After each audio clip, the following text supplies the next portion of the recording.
Bom, a partir de agora, vamos receber esse cara que tem muita coragem, é muito competente e fala de um assunto que nem sempre está nas pautas, no noticiário, no boca a boca, nas mesas de bar, mas que é fundamental. Formação de atleta, o impacto que isso tem no futebol brasileiro. A gente vai receber o Euler Victor, ele é head de futebol da DSF, uma empresa japonesa especializada em gestão. A gente olha muito para o final da ponta, né? Os caras consagrados, os caras medalhados, ricos, essa história toda. Mas tudo tem um começo, meio e fim, é a especialidade. Vamos receber o Euler Victor a partir de agora com vocês. Arrebenta. Obrigado, Gustavo. Valeu, amigo. Obrigado. Até mais. Boa tarde a todos. Espero que todos estejam bem. Parabenizar principalmente a Valentina, o Seba, dois grandes amigos aí pelo convite. Todos os amigos que eu fiz o convite e aceitaram, especialmente para os grandes amigos aí do Mover Futebol, Movimento de Equidade Racial no Futebol.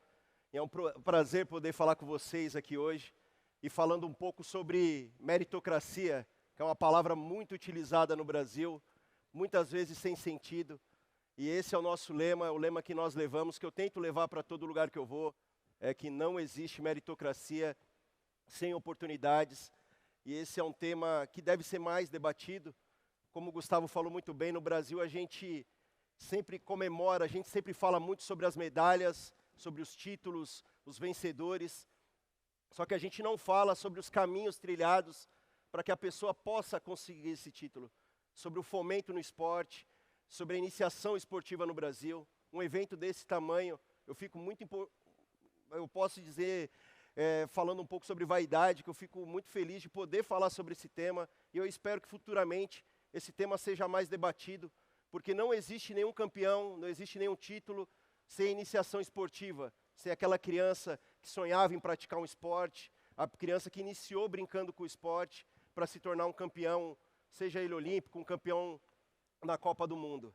Falando um pouco sobre mim, eu sou aqui de São Paulo, estou do lado da minha casa, vivi grandes momentos da minha vida aqui no Pacaembu, seja como atleta, participando de competições de futsal, ou comparecendo em jogos aqui com meus pais.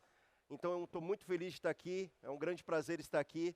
Hoje eu sou head de futebol da Dreamstock, a DS Futebol, a maior plataforma de atletas do mundo. São 750 mil atletas cadastrados e 58 clubes parceiros. Um trabalho que a gente vem fazendo e realizando em todo o mundo. E eu fico feliz aí de, mais uma vez, poder falar sobre futebol, porque a gente muitas vezes parece que tem vergonha no Brasil de falar sobre futebol, parece que é um tema qualquer, e a gente tinha que ter muito orgulho de ser o país do futebol e utilizá-lo como uma ferramenta de iniciação esportiva.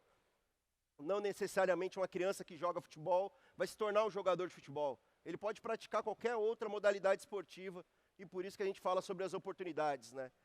Nada e nem ninguém formou mais jogadores, mais atletas profissionais no mundo do que as ruas do Brasil. Você pode falar de metodologia, você pode falar de treinamento, você pode falar de qualquer coisa, de empresário, de qualquer coisa que tiver. Ninguém formou mais craques do que o futebol praticado de maneira lúdica. A gente fala de maneira lúdica que o futebol, antes de tudo, é uma paixão, ele é um amor. E a iniciação esportiva, a brincadeira, né, o jogador, aquele menino que sonha em se tornar um jogador profissional, que brinca com o futebol, é ali que está a grande diferença do nosso jogo. Sempre esteve ali. O mundo inteiro veio aqui copiar o que a gente faz. Sempre estiveram aqui para entender por que o Brasil forma tantos atletas, tantos jogadores de alto nível. E sempre foi isso, o futebol praticado de maneira lúdica. Eles levaram isso para a Europa. E a gente tem perdido isso, a nossa essência, porque a gente, ao invés de seguir e fomentar o que a gente faz, a gente tem mudado tudo isso para imitar o que é feito na Europa. A gente está imitando o que eles estão fazendo. Enquanto eles estão levando para lá o futsal, eles estão levando o futebol praticado em campo de terra, em brincadeiras, até mesmo dentro das escolas, aqui no Brasil a gente está trilhando um caminho reverso. A gente está colocando cone para os meninos driblarem. Aí a gente está fazendo o que é totalmente oposto do que é a nossa raiz. Por isso que a gente fala dessa fábrica. E essa é a realidade hoje do futebol brasileiro.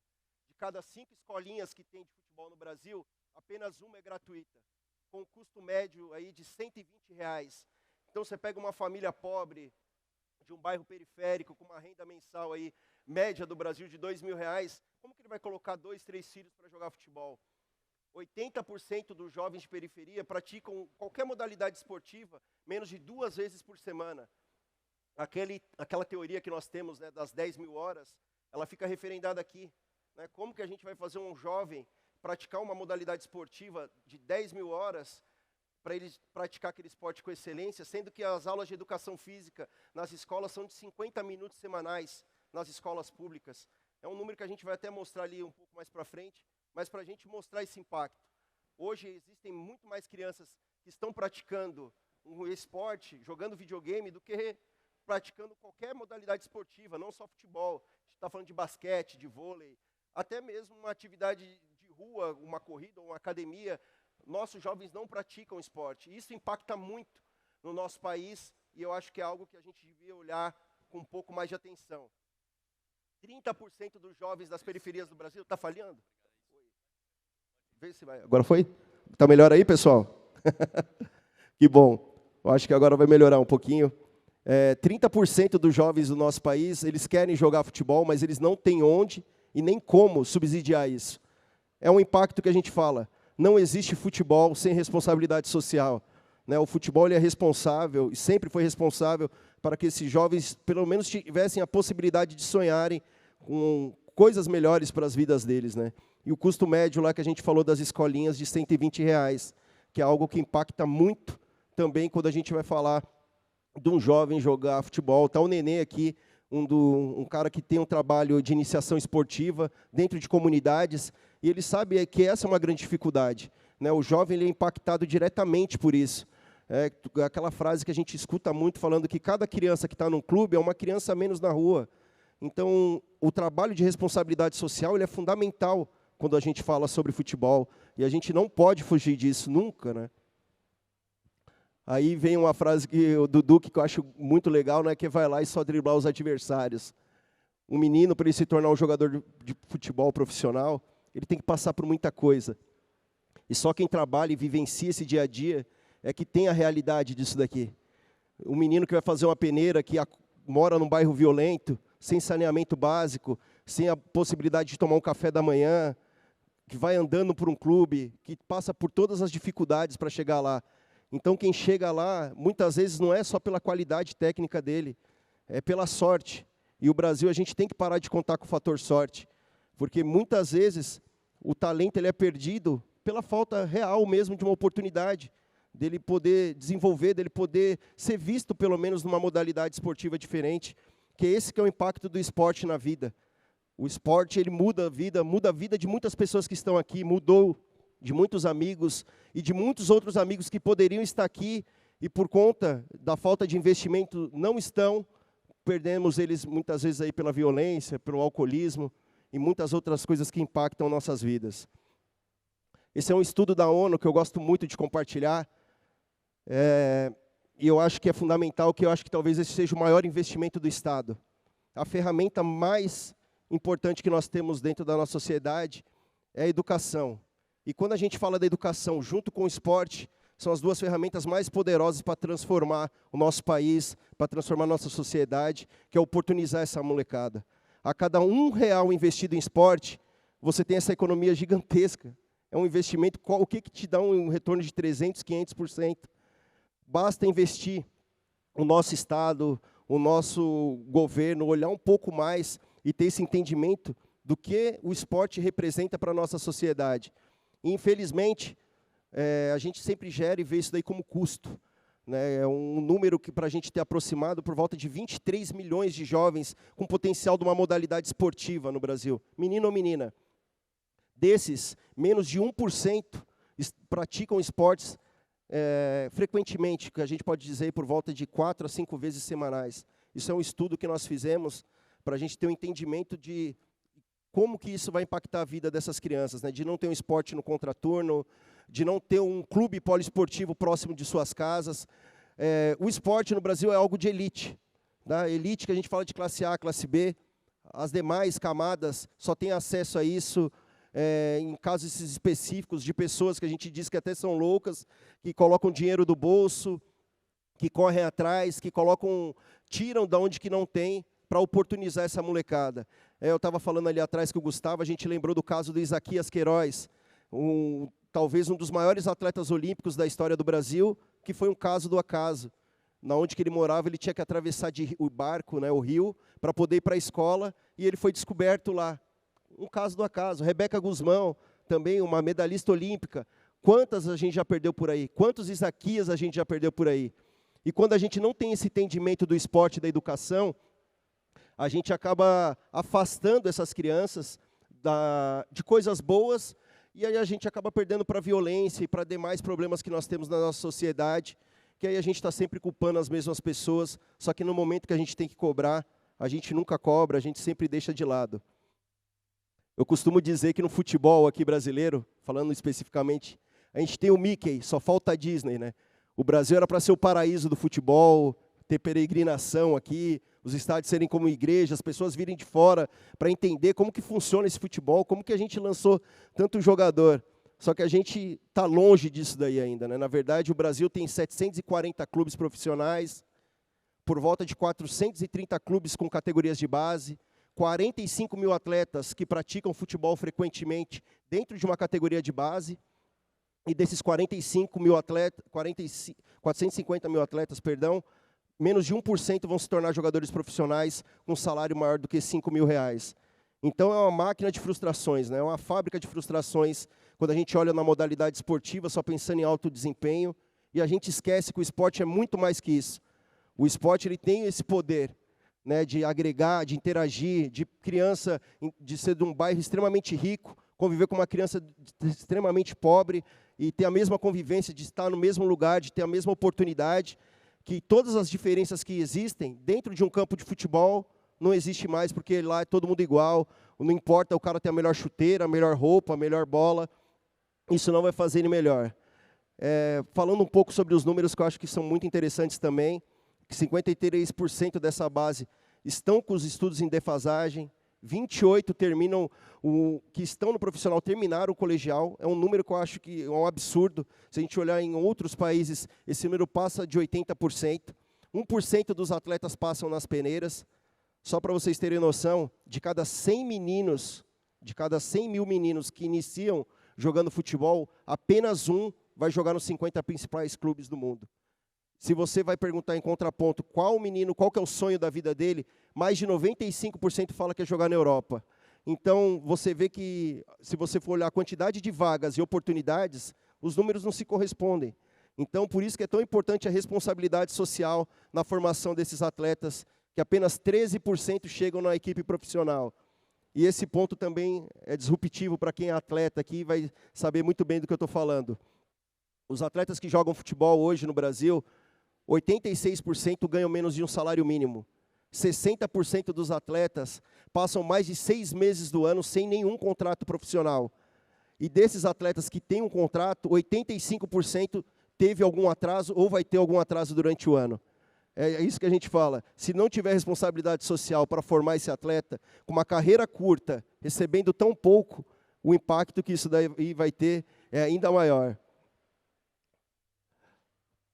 Essa frase é uma frase que eu também gosto e levo muito para a minha vida, né, que para os jovens das periferias, muitas vezes o futebol é a única maneira deles sonharem com dias melhores. Ela vem para referendar aquela frase, né, que a peneira do tráfico é muito mais fácil do que a de um campo de futebol. E se a gente só oportunizar um moleque que ele é excelente, que ele joga muita bola para ele jogar num clube, a gente vai estar deixando de oportunizar e colocando à margem um monte de menino. Um monte de menino. A gente tem quase 12 mil assassinatos anuais de crianças entre 8 a 18 anos no Brasil. A gente está moendo, a gente está matando, a gente não está oportunizando. E por isso que eu falo da importância de um evento como esse, a gente poder falar mais sobre isso.